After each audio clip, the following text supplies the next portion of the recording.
This is StoryLink Radio. The professional storytellers at StoryLink Radio have been around for a long time.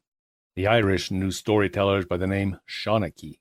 We are committed to bringing stories to life through the spoken word as in traditional oral storytelling. We present stories of many genres: ancient myths and legends, short stories, full-length novels, science fiction, high fantasy, philosophy, traditions, classics, drama, fiction, non-fiction, romance, theater, ghosts and haunts, stories of the strange, and much, much more.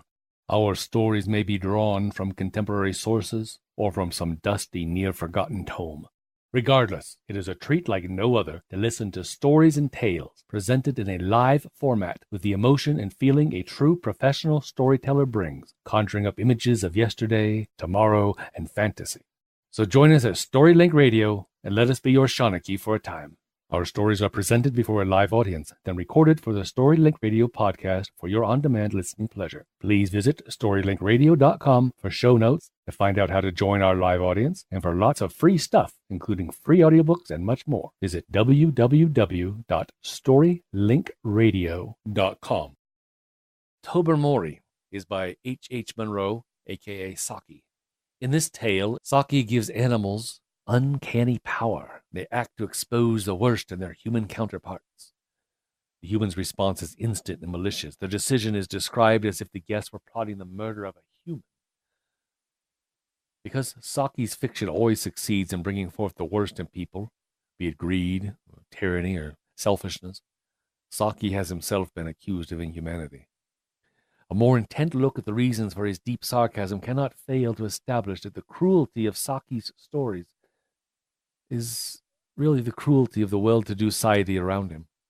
The greed and vice of which stir his disgust and in turn impel him to put much of what he sees and feels on paper in ironic form, adding a dash of the exotic and supernatural to his often murderous fiction. There is no outlet for demonstrating your feelings towards people whom you simply loathe. That is really the crying need of our modern civilization. In a society where a faux pas could literally annihilate a person's social position, leaving him a choice of only internal or external exile, a man such as Munro, Saki, must have felt some of the shady morality, the hypocrisy, bigotry behind the facades of the respectability. Yet Saki's wit is so fine, his irony so subtle, he always remains the gentleman in his fiction. He triumphs by giving his readers an exquisitely crafted inside view of members of a different social class. Tobermory.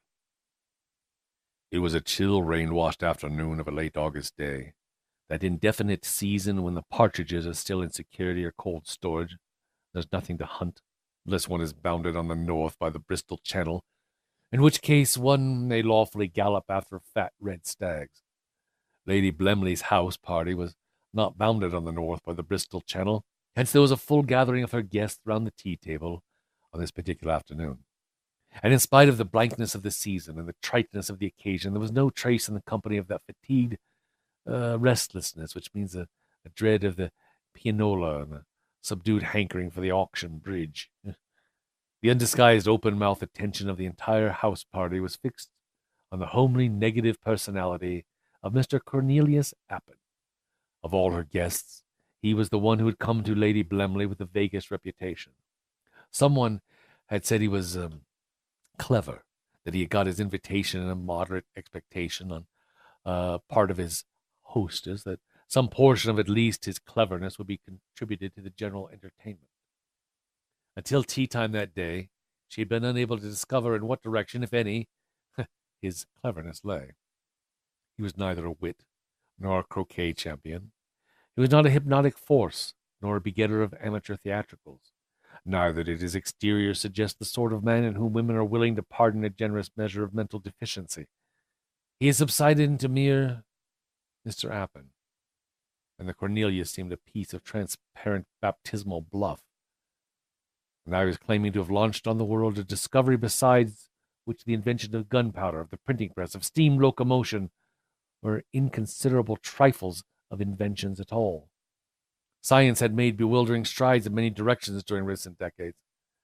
But this thing that Mr. Appin had seemed to belong to the domain of miracle rather than scientific achievement. And do you really ask us to believe, old man, Sir Wilfrid was saying, that you have discovered a means for instructing animals, animals, and the art of human speech, and that dear old Tobermory has proved your first successful pupil? It is a problem at which I have worked for the last 17 years, said Mr. Rappin. But only during the last 8 or 9 months have I been rewarded with the glimmerings of success. Of course, I have experimented with thousands of animals, but latterly only with cats. Ha ha, cats. Those wonderful creatures which have assimilated themselves so marvelously with our civilization while retaining all their highly developed feral instincts. Here and there among cats, one comes across an outstanding, superior intellect, just as one does among the ruck of human beings. And when I made the acquaintance of Tobermory a week ago, I saw at once that I was in contact with a beyond cat of extraordinary intelligence. I had gone far along the road to success in recent experiments. With Tobermory, as you call him, I have reached this goal. Mr. Rappin concluded his remarkable statement in a voice which strove to divest of a triumphant inflection. No one said rats, though Clovis's lips moved in a monosyllabic contortion which probably invoked those rodents of disbelief. And do you mean to say, asked Miss Resker after a slight pause, that you have taught Tobermory, what is his name? Tobermory, the cat, to say and understand easy sentences of one syllable? Oh, my dear Miss Resker, said the wonder-worker impatiently. One will teach little children and savages, backward adults, in that piecemeal fashion when one has once solved the problem of beginning with an animal of highly developed intelligence. One has no need for those halting methods. Tobermory can speak our language with perfect correctness. This time Clovis very distinctly said, beyond rats. Sir Wilfrid was more polite, but equally skeptical. Well, hadn't we better have the cat Indian judge for ourselves, then? Suggested Lady Blemley. Sir Wilfrid went in search of the animal. The company settled themselves down to the languid expectation of witnessing some more or less adroit drawing-room ventriloquism. In a minute, Sir Wilfrid was back in the room, his face white beneath its tan, and his eyes dilated with excitement. By God, people, it's true! His agitation was unmistakably genuine. His hearers started forward in a thrill of awakened interest. Collapsing into an armchair, he continued breathlessly. I found him dozing in the smoking room and called out to him to come for tea. He blinked at me in his usual way, and he said, God help me, he said, come on, Toby, don't keep us waiting. And by God, he drawled out in a most horribly natural voice that he'd come when he dashed well pleased. I nearly jumped out of my skin. Appin had preached to absolutely incredulous hearers. Sir Wilfrid's statement carried instant conviction. A Babel-like chorus of startled exclamation arose, amid which the scientist sat mutely enjoying the first fruit of his stupendous discovery. In the midst of the clamor, Tobermory entered the room and made his way with velvet tread and studied unconcern across to the group seated around the table. A sudden hush of awkwardness, constraint, fell on the company.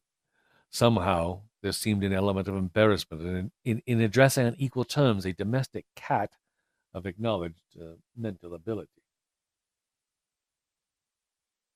You are quite correct about that, Mr. Quargan. Will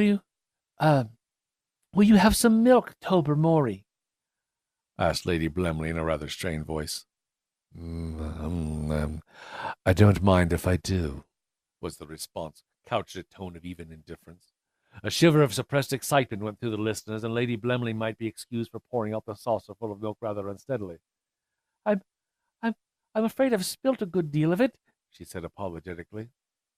After all, it's not my Axminster, was Tobermory's rejoinder. An Axminster being a rug or a carpet on the floor, you know. Another silence fell on the group, and then Miss Resker, in her best district visitor manner, asked if the human language had been difficult to learn. Tobermory looked squarely at her for a moment, and then fixed his gaze serenely in the middle distance. It was obvious that boring questions lay outside his scheme of life. What do you think of human intelligence, then? Asked Mavis Pellington lamely. Of whose intelligence, in particular? Asked Tobermory coldly. Oh, well, mine, for instance, said Mavis. Yes, you put me in a rather embarrassing position, said Tobermory, whose tone and attitude certainly did not suggest a shred of embarrassment. When your inclusion in this house party was suggested, Sir Wilfrid protested that you were the most brainless woman of his acquaintance, and that there was a wide distinction between hospitality and the care of the feeble-minded. Lady Blemley replied that your lack of brain power was the precise quality which had earned you your invitation, as you were the only person she could think of who might be idiotic enough to buy their old car. You know, the one they call the envy of Sisyphus, because it goes quite nicely uphill if you push it. Lady Blemley's protestations would have had a greater effect if she had not casually suggested to Mavis only that morning that the car in question would be just the thing for her down at the Devonshire home. Major Barfield plunged in heavily to effect a diversion. How about your carryings on with that tortoiseshell puss up at the stables, eh, Tobermory? Hmm? The moment he had said it, everyone realized the blunder. Oh, well, one does not usually discuss these matters in public, said Tobermory frigidly. From a slight observation of your ways since you've been in this house, I should imagine you'd find it inconvenient if I were to shift the conversation on to your own little affairs. Major Barfield. The panic which ensued was not confined to the Major. Would you like to go see if your cook has got your dinner ready? Suggested Lady Blemley hurriedly, affecting to ignore the fact that it wanted at least 2 hours to Tobermory's dinner time. Yes, thanks, said Tobermory. Not quite so soon after my tea.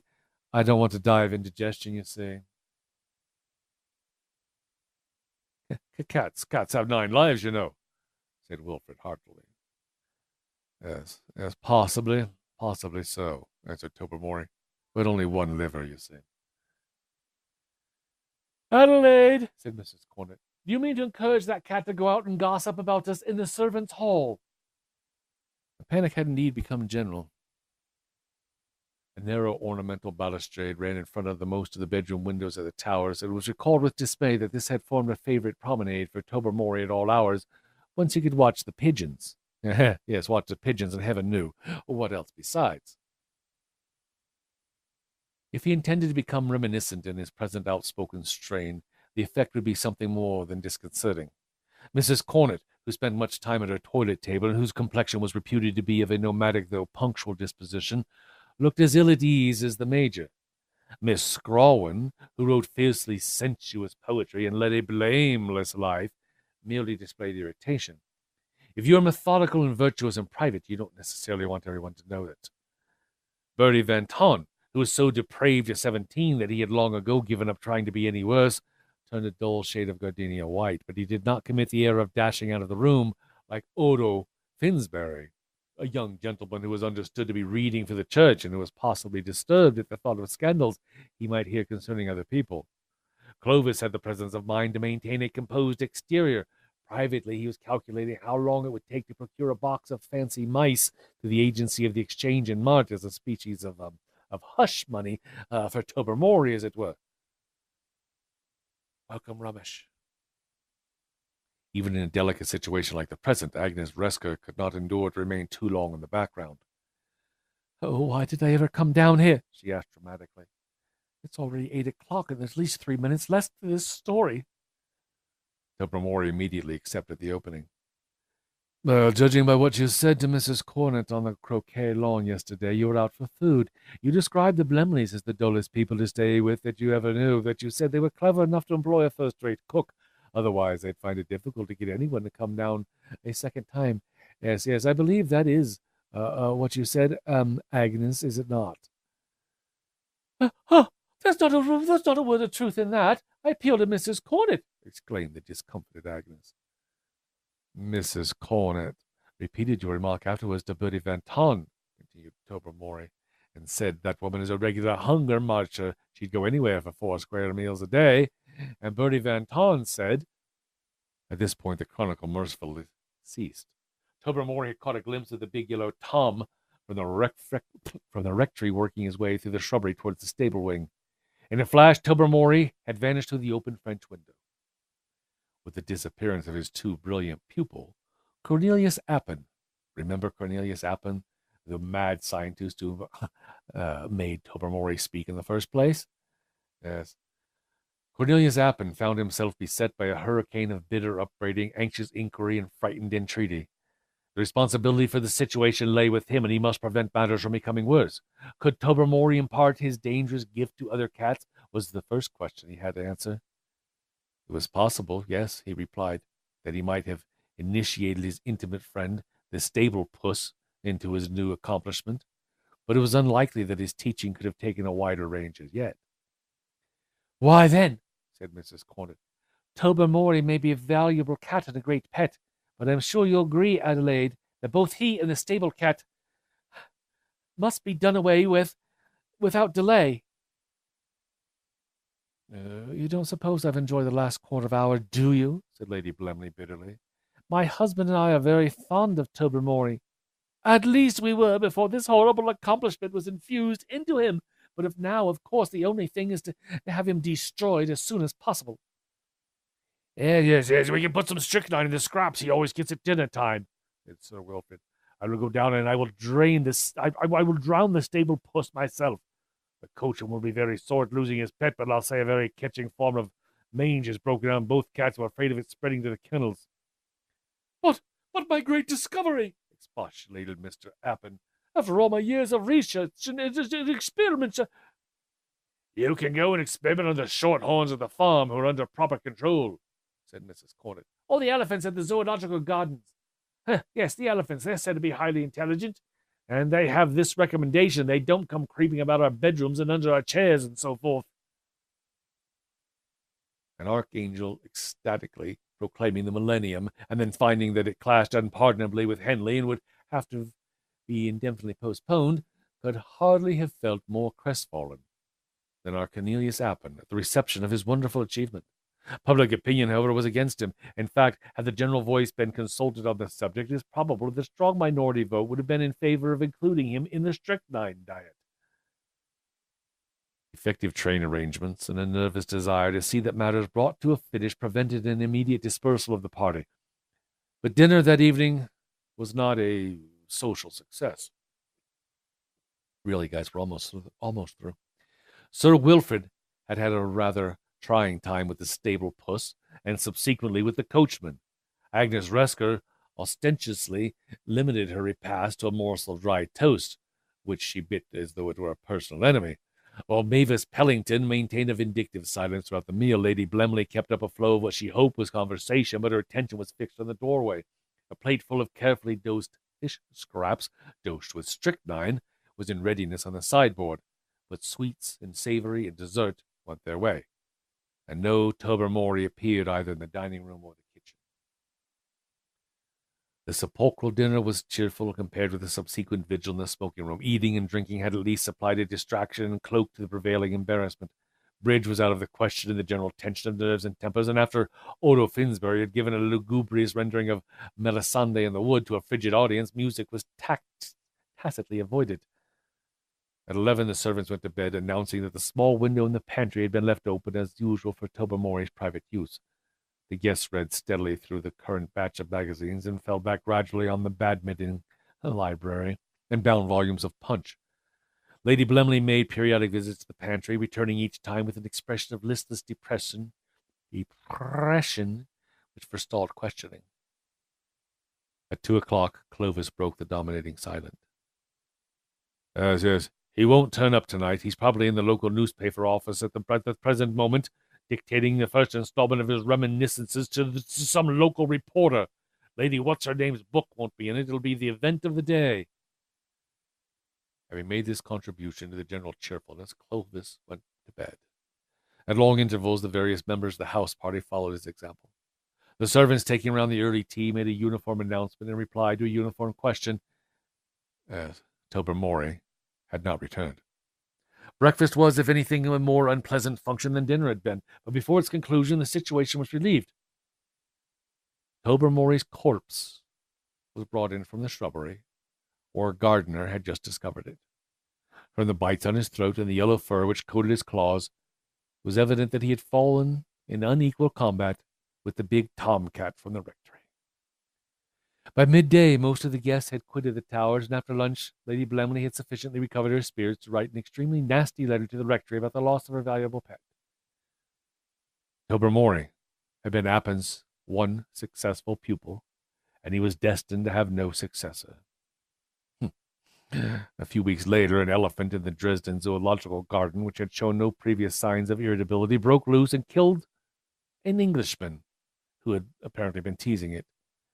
The victim's name was variously reported in the papers as Open Appelin, but his front name was faithfully rendered as Cornelius.